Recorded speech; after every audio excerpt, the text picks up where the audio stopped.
One of the more intimate side conversations you were likely to overhear between women at an Elizabeth Warren rally was about the candidate's skin. How it glowed, how it seemed perpetually soft and dewy, even under her eyes, and that's hard for anybody to achieve, but especially someone who is 70 years old. Her complexion became so famous that Cosmopolitan asked her about it in an interview once, at which point she shared that she used Pond's moisturizer, and then this became part of the conversation, too.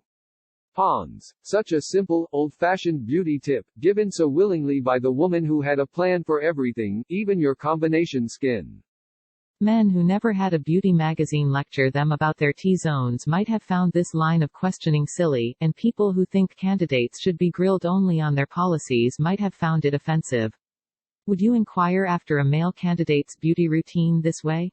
Well, no, but that was part of the point, wasn't it? Many women saw that Elizabeth Warren was one of them. Finally, a presidential candidate who took things like maternal health and paid parental leave seriously, and who also knew exactly what Nora Ephron meant when she wrote that she felt bad about her neck.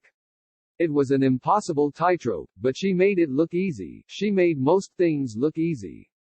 A female acquaintance of mine once mentioned online that it scared her how much she loved Elizabeth Warren, leading a Bernie-supporting man to inform her that, actually, you shouldn't be scared of a candidate that way. It was weird. No, the Warren fan tried to explain. She wasn't scared of Warren. She'd just never felt so personally moved by a candidate before, which meant she'd never felt so vulnerable to the idea of her candidate losing. She assumed that would eventually happen, and she was correct. Warren announced Thursday that she was leaving the race. Loving Elizabeth Warren means having a plan for when America breaks your heart.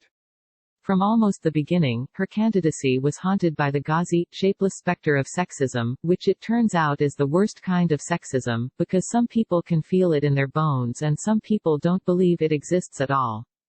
Voters, especially Democrats, knew it wasn't going to fly to call female candidates she-devils and witchy, as plenty of folks called Hillary Clinton back in 2016. Instead, this time around, they just had endless debates about being electable and what it meant to be presidential, and we decided that none of the female candidates, not Kamala Harris, not Kirsten Gillibrand, not Amy Klobuchar, not Tulsi Gabbard, were either of those things. Coincidentally, every time I mentioned Warren in a column, I received emails informing me that she was a lying liar who lied about everything. After a few back-and-forth exchanges, everything would gradually be distilled to Pocahontas, a reference to the Native American ancestry Warren said had been part of her family folklore. It was an awful mess. Her decision to take a DNA test, which revealed only a minute indigenous heritage and which ignored issues of cultural history that many Native Americans believe defines them, made it worse. Meanwhile, Bernie Sanders flipped his position on delegates at a brokered convention. Meanwhile, Joe Biden took to trotting out a cockamamie story about being arrested in South Africa while trying to visit Nelson Mandela, which was not backed by contemporaneous or other accounts. But none of that mattered, because, as readers reassured me, they weren't lying liars like Warren. Sometimes I wished that some Warren-doubting pundit would just let loose and call her the C-word on live television. At least then we could stop wondering if the sexism might all be in our heads. For the past 3 years, a lot of being a woman, a human, but especially a woman, has meant wondering whether things were all in your head. Had your boss been harassing you, or was it harmless flirting? Had Joe Biden really learned not to massage women's shoulders uninvited, or was his apology kind of strange, and if you thought it was strange, should you keep it to yourself because it might all be in your head? Locker room talk, locker room talk, locker room talk, and that is partially why we loved Elizabeth Warren. Unlike even the most wonderful, wokest gentleman, she didn't need to learn about this stuff, because she already got it. She felt it in her bones. For a while, it seemed like she had a good shot, but then as voting approached, she didn't. Spooked voters blamed the country, as if they themselves didn't populate the country. I'm ready for a female president, but the country isn't. And then they voted for a man they could tolerate instead of the woman they loved. On Super Tuesday, she didn't even win her home states of Massachusetts and Oklahoma. She didn't even come in second. On Wednesday, anticipating her inevitable resignation, I toggled around social media, where a lot of my female friends awaited the news like one awaits the results of a cholesterol screening, nervous, but eating one last burger before the meds are officially prescribed. Maybe Warren will still be vice president?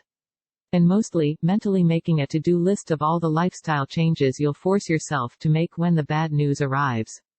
When you don't have a choice, you can at least have a plan. Here's what I kept thinking about.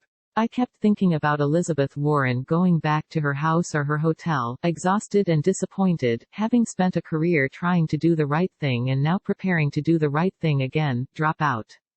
Unite the party. Work with either Biden or Sanders. Try to ignore the foot-stomping rage of whichever side you turn down, since supporters of both will feel entitled to your compliance. Choose to fight only righteous fights, she told her campaign staff on a Thursday call, previewing her decision to leave the race. Because then when things get tough, and they will, you will know that there is only one option ahead of you.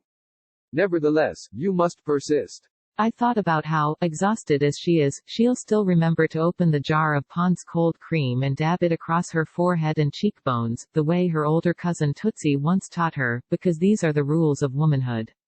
Moisturize, moisturize, moisturize.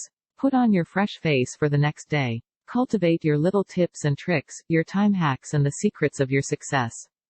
Pass them down to another, younger woman. Hope to God they work for her. Monica Hess is a columnist writing about gender and its impact on society. For more visit wapo.st/Hess.